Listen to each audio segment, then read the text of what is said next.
Experts claim today's economic indicators signal stability. Yet when I examine the actual mathematics behind what Americans will experience through 2026, I discovered patterns that contradict everything you're hearing from official sources. January 2026. MC1 right now. Financial advisors tout market recoveries and employment strength.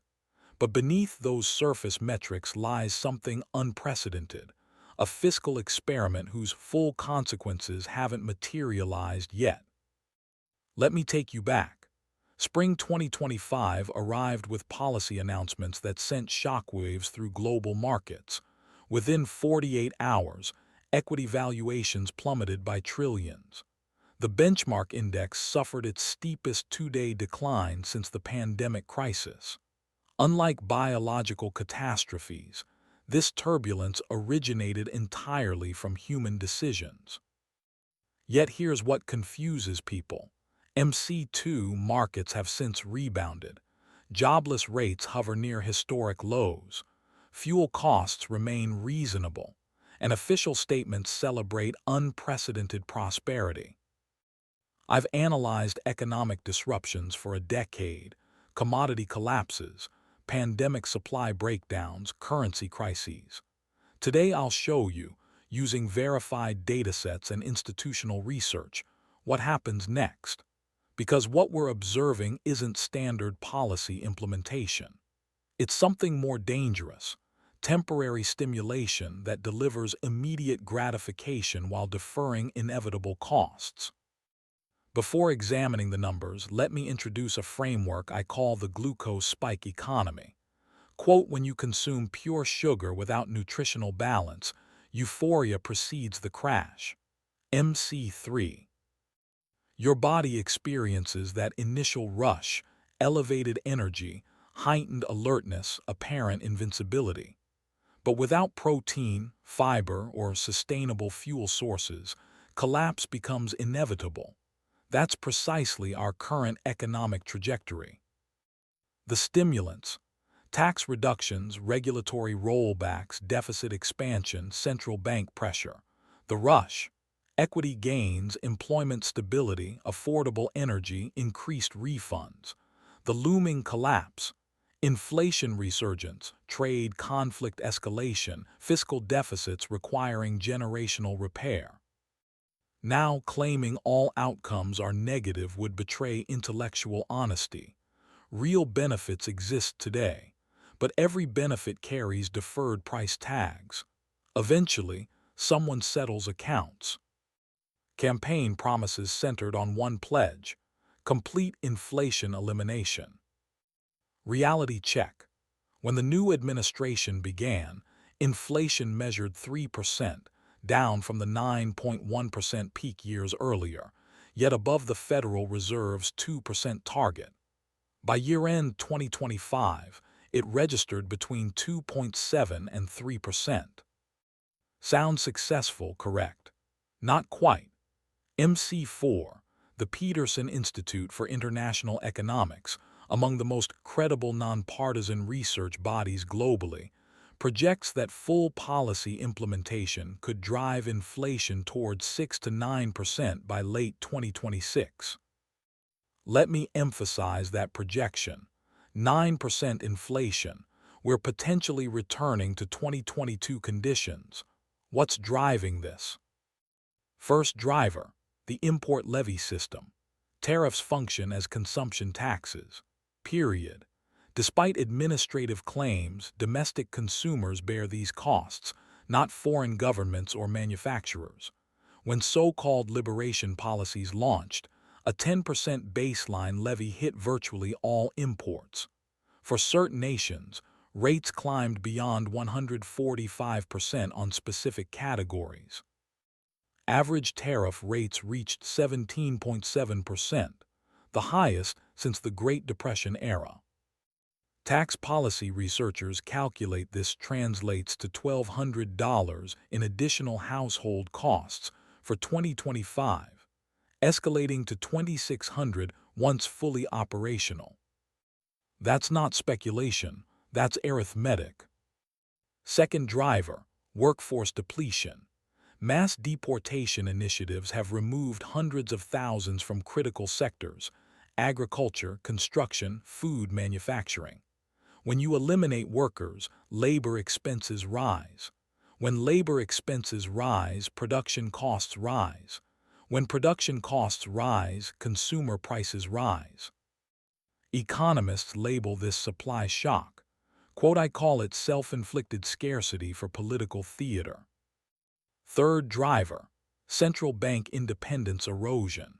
The past year brought public attacks on Federal Reserve leadership, demanding rate reductions despite above-target inflation, threats to remove officials, suggestions of installing more compliant leadership. Financial markets understand what politicians ignore. MC5. The moment a central bank loses independence, credibility evaporates. When credibility evaporates, inflation expectations detach from reality. Every emerging economy currency crisis throughout history began identically, with leaders believing they could intimidate central bankers into printing prosperity. Summer 2025 brought signature legislation, deliberately named for symbolic impact over substance. Let's examine its components. The appealing elements. First, permanent extension of prior tax reductions. No expiration dates, reduced rates indefinitely. Second, new deductions introduced. Service industry tips exempted up to $25,000 annually. Overtime pay untaxed up to $12,500. Social Security benefits untaxed for most recipients. Third, establishment of special savings vehicles for minors with $5,000 annual limits. On paper, this appears beneficial. Workers retain more earnings, families save for children. What's problematic? The harsh reality. None of this has revenue offsets. MC6, spending reductions from the Government Efficiency Department. Yes, that meme-inspired acronym totaled roughly $160 billion. That's one-time savings. The tax reductions, they cost trillions annually. Here's what nonpartisan analysts project. Center-right research organizations estimate $3 trillion added to national debt over 10 years.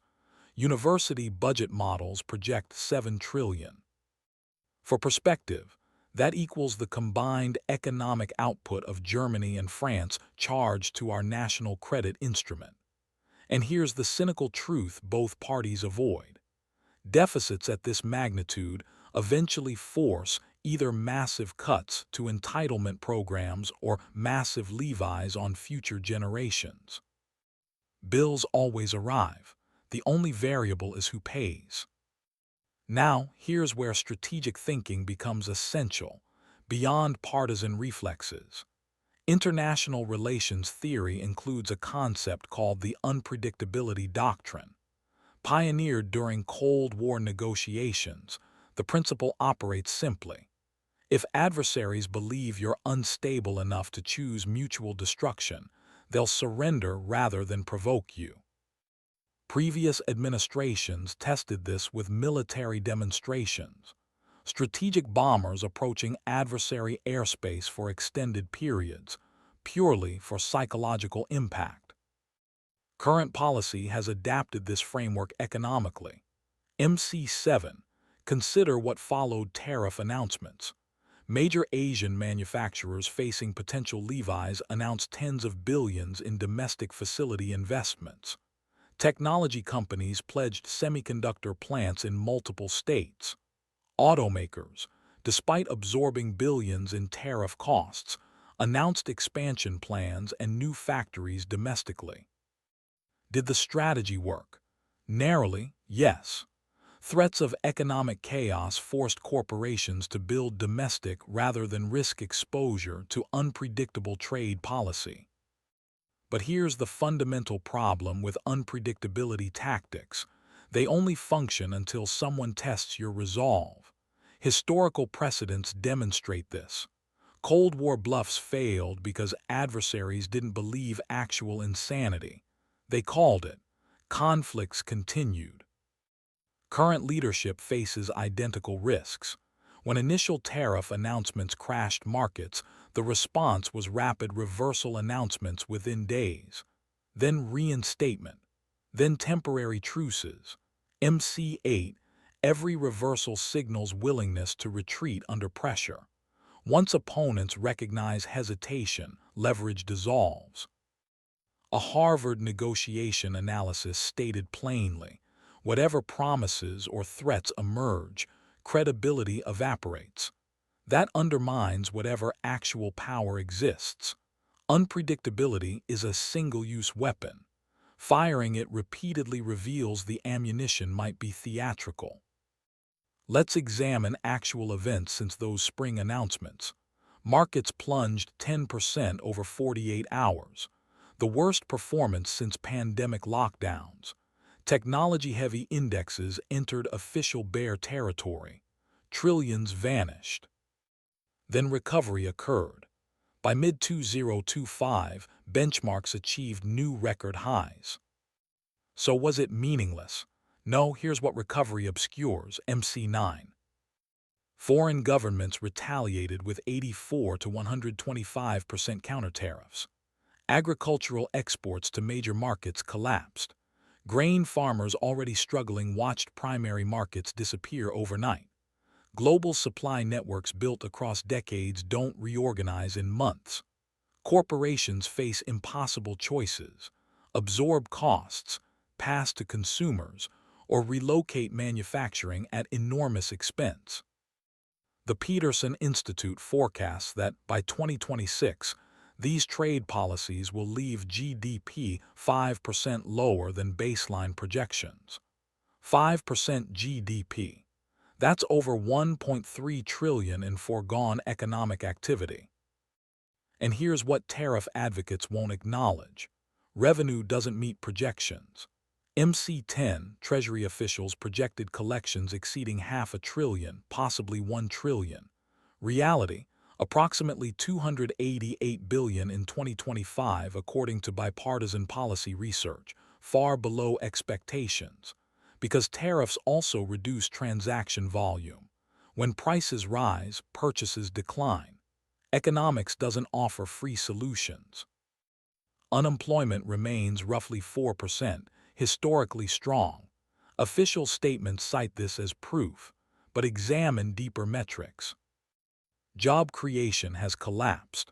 Throughout 2025, the economy averaged 55,000 monthly positions added. Compare that to 180,000 monthly during prior comparable periods. Federal employment was slashed by 270,000 positions through efficiency initiatives. Real wages increased approximately 4% annually, roughly $700 additional purchasing power. But here's the contradiction. That growth stems from labor scarcity due to immigration restrictions, which simultaneously drives inflation. MC11. You cannot have contradictory outcomes. Either wages rise because workers are scarce, meaning prices rise too, or wages stagnate because workers are plentiful. No mechanism exists for both scarcity and affordability. Forecasting models predict that by 2027, employment will be 2.6 million positions below baseline scenarios. 2.6 million jobs. That's not statistical noise. That's crisis. Now let's expand perspective to geopolitical chessboards, because economics doesn't exist in isolation. Eastern Europe. Military assistance to conflict zones has frozen or slowed, pressuring negotiated settlements that reward aggression with territorial concessions. Allied nations scramble to compensate, but without American support, defensive positions weaken daily. Alliance trust is fractured. European powers pursue strategic independence, diplomatic language, for we cannot rely on previous partnerships anymore. Major nations accelerate autonomous defense capabilities. MC-12. Middle East. Airstrikes authorized on nuclear facilities. Two-state solutions formally abandoned. Asia. Harsh tariffs combined with personal diplomatic summits. Simultaneous confrontation and negotiation creates maximum uncertainty for all participants. Here's what matters economically. Unstable geopolitics means unstable markets. Every policy announcement triggers volatility. Business investment freezes because executives cannot plan when frameworks change hourly. Research demonstrates that tariff uncertainty alone has measurably reduced corporate investment. Companies hoard cash rather than build facilities because they don't know next month's rules. MC-13. So what does this mean for you personally? The positive news. Fuel under $3 per gallon, real relief for commuters and logistics. Tax refunds averaging $1,000 higher for many households. Mortgage rates eased to 6.2%, still historically elevated, but down from 7% peaks. Equity portfolios have recovered and exceeded for those with retirement accounts. The negative news. Imported goods cost more: appliances, electronics, clothing, furniture. Food prices fluctuate as agricultural networks adjust. Social programs faced cuts. Nutrition assistance temporarily suspended. Healthcare eligibility tightened. Insurance costs rising as subsidy programs erode. And uncertainty pervades everything. Nobody knows next quarter's rules, next month's policies, next week's announcements. MC-14. So glucose spike or sustainable expansion. Let me conclude with this. The economy in January 2026 appears robust superficially. Markets elevated, employment solid, energy affordable, but underneath, we're operating on borrowed time and borrowed capital. National debt explodes. Trade relationships destroyed after decades of construction. Inflation pressures accumulate behind barriers of temporary corporate absorption and pre-tariff inventory buffers. By mid-2026, those barriers may collapse. Retailers will exhaust stockpiles. Companies will deplete absorption margins. Consumers will face full levy impacts that were always destined for pass-through. The glucose spike is real. The crash may be equally real. MC-15. I'm not claiming certainty about outcomes. Nobody can predict with confidence. But I am stating this represents the most dangerous fiscal experiment in American history. Wholesale rejection of post-war consensus on trade, alliances, and fiscal responsibility. Whether genius or madness depends entirely on whether the world surrenders first. And historically, the world maintains excellent composure under pressure. I've studied every major trade conflict of the past century, and they share one pattern. Quote, the initiating nation always believes in rapid victory. They never achieve it. Let me personalize this momentarily. I speak with many people in their 60s and 70s.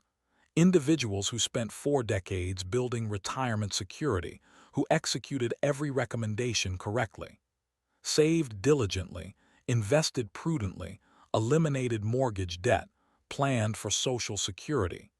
Now they watch headlines wondering if fundamental rules are changing. Here's my counsel. MC-16. Your concerns are valid, but you're not powerless. Markets recovered after spring crashes. Your retirement accounts probably look acceptable currently, perhaps better than acceptable. But that recovery was built on 2 foundations. Hope that levies would be negotiated downward, and corporations absorbing costs they cannot absorb indefinitely. By mid-2026, those buffers expire. Retailers will have sold pre-tariff inventory. manufacturers will have exhausted margins, and price increases that haven't materialized yet, they're approaching. Not because anyone desires them, but because mathematics doesn't accommodate politics. The question isn't whether consequences arrive. They will. The question is whether those consequences prove manageable, a slowdown, some inflation, some adjustment, or whether they'll compound into something worse. And that depends on decisions being made presently in Washington, Beijing, Brussels, boardrooms you'll never observe. What can you do? First, don't panic. Panic never constitutes strategy, but don't ignore signals either. MC17. Second, diversify. If your entire retirement resides in domestic equities, you're wagering everything on one outcome. That's not investing. That's gambling. Third, stay informed. Not from cable news theatrics, but from actual datasets. The sources I've referenced, Peterson Institute, Penn, Wharton, Moody's Analytics, they publish accessible reports. Read them.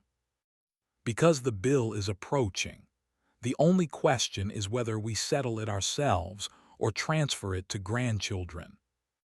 If you found this examination valuable, please hit that like button for healthy aging talk. Deep dive and subscribe for more comprehensive analyses of forces shaping our world. Drop a comment with your perspective. Is this sustainable expansion or temporary stimulation? And suggest the next topic for investigation.